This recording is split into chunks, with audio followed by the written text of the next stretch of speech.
Video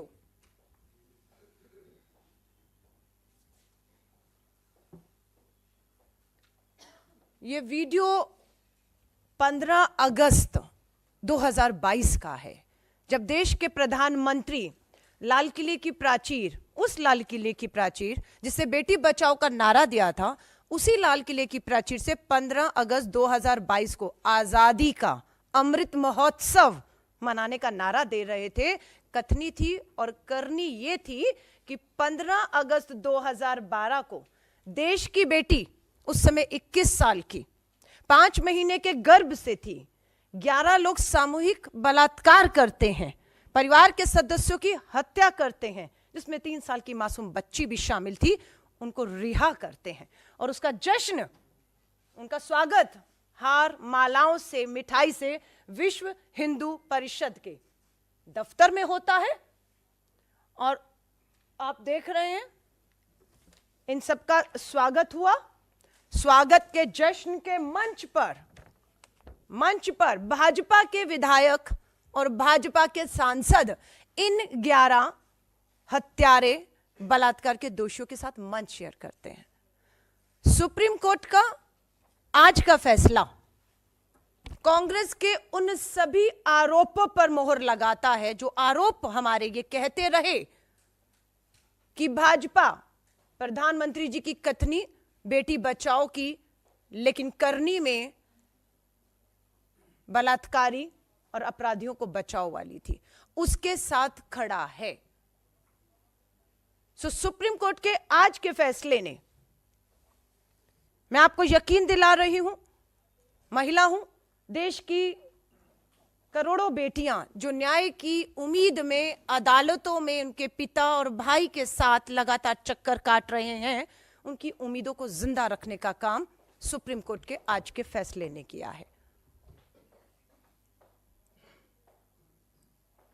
बताया आपको, गोधरा के विधायक को ये संस्कारी बलात्कारी लग रहे थे, उनके लिए संस्कारी शब्द का इस्तेमाल किया जाता है।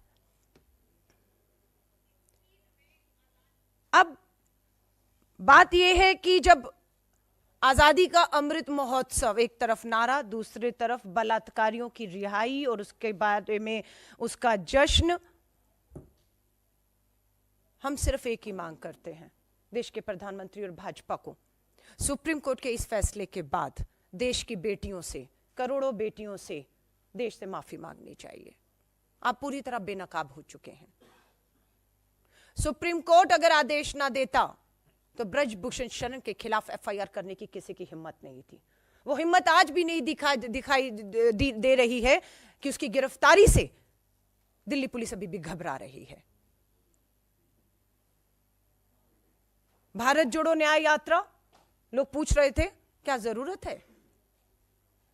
उस मणिपुर से ये भारत जोड़ो न्याय यात्रा शुरू हो रही है, जिस मणिपुर में थाने के से आदिवासी बेटियों को खींचकर बाहर लाकर सामूहिक बलात्कार किया जाता है।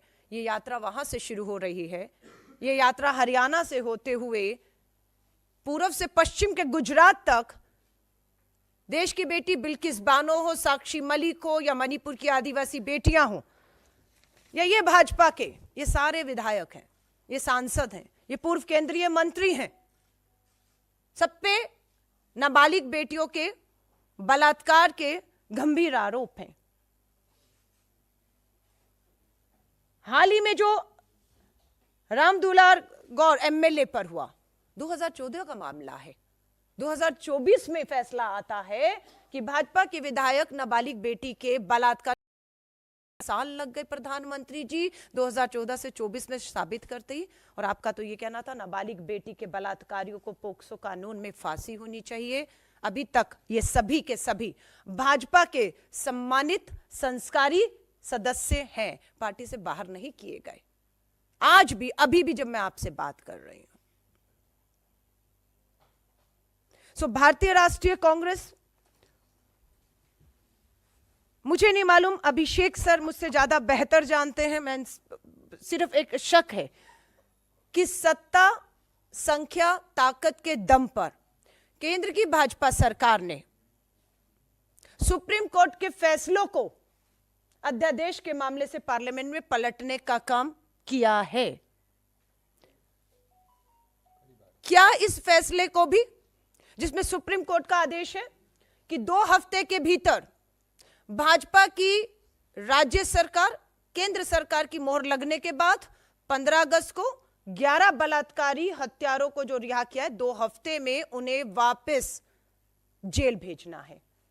क्या इन 2 हफ्तों में ये 11 बलात्कारी हत्यारे जेल जाएंगे सुप्रीम कोर्ट के आदेश के अनुसार, या फिर हम सत्ता और संख्या के दम पर सुप्रीम कोर्ट के इस फैसले को पलटते हुए बलात्कारी और इन 11 हत्यारों को यूं ही आजाद घूमते हुए देखेंगे?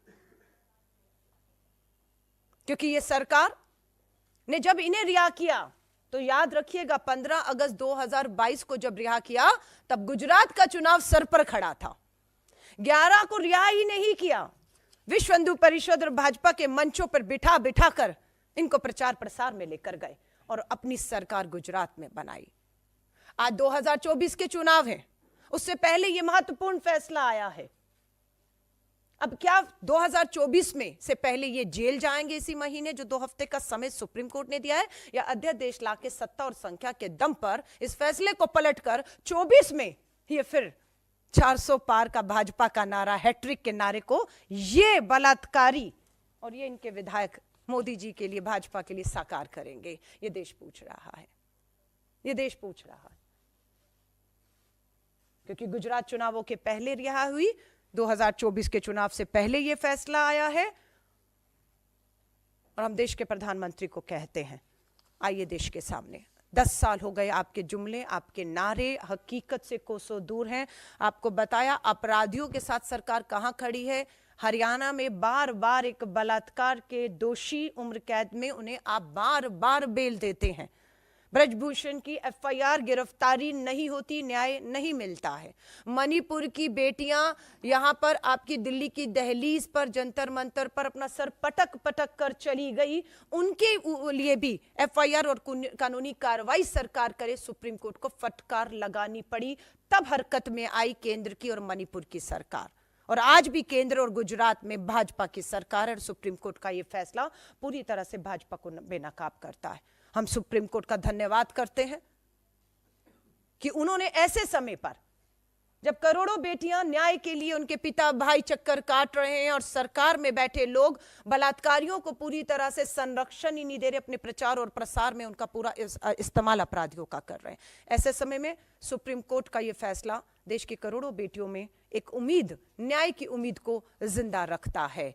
और भारत जोड़ो न्याय यात्रा का मात्र एक मकसद था, मणिपुर से लेकर गुजरात और देश की अनेकों बेटियां जो न्याय की उम्मीद में बैठी हैं। और हमारा यही है कि यात्रा कब तक, भारत जोड़ो न्याय यात्रा कब तक, भारत जोड़ो न्याय यात्रा न्याय का हक मिल जाने तक।